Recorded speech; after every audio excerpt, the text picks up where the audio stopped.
भाद्रपद कृष्ण अष्टमी को श्री कृष्ण जन्माष्टमी कहते हैं, क्योंकि ये दिन भगवान श्री कृष्ण का जन्म दिवस माना जाता है। इसी तिथि की घनघोर अंधेरी आधी रात को रोहिणी नक्षत्र में मथुरा के कारागार में वसुदेव की पत्नी देवकी के गर्भ से भगवान श्री कृष्ण ने जन्म लिया था। ये तिथि उसी शुभ घड़ी की याद दिलाती है और सारे देश में बड़ी धूमधाम से मनाई जाती है। जन्माष्टमी के दिन भगवान श्री कृष्ण की जन्म संबंधी कथा भी सुनते सुनाते हैं, जो इस प्रकार है।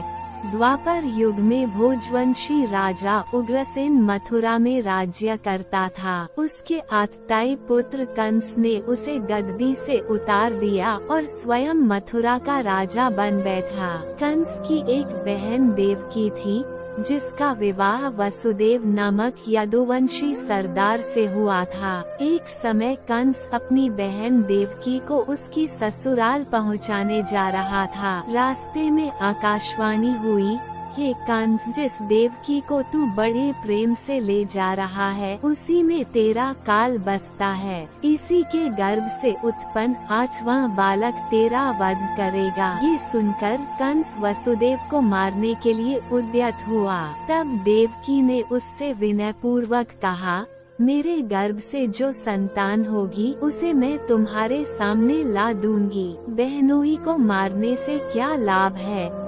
कंस ने देवकी की बात मान ली और मथुरा वापस चला आया। उसने वसुदेव और देवकी को कारागृह में डाल दिया। वसुदेव देवकी के एक एक करके 7 बच्चे हुए और 7 को जन्म लेते ही कंस ने मार डाला। अब 8वां बच्चा होने वाला था। कारागार में उन पर कड़े पहरे बैठा दिए गए। उसी समय नंद की पत्नी यशोदा को भी बच्चा होने वाला था। उन्होंने वसुदेव देवकी के दुखी जीवन को देख 8वें बच्चे की रक्षा का उपाय रचा। जिस समय वसुदेव देवकी को पुत्र पैदा हुआ, उसी समय संयोग से यशोदा के गर्भ से एक कन्या का जन्म हुआ, जो और कुछ नहीं सिर्फ माया थी। जिस कोठरी में देवकी वसुदेव कैद थे, उसमें अचानक प्रकाश हुआ और उनके सामने शंखचक्र, गदा, पद्म धारण किए चतुर्भुज भगवान प्रकट हुए। दोनों भगवान के चरणों में गिर पड़े। तब भगवान ने उनसे कहा, अब मैं पुनः नवजात शिशु का रूप धारण कर लेता हूँ। तुम मुझे इसी समय अपने मित्र नंद जी के घर वृंदावन में भेज आओ और उनके यहाँ जो कन्या जन्मी है उसे लाकर कंस के हवाले कर दो। इस समय वातावरण अनुकूल नहीं है, फिर भी तुम चिंता न करो।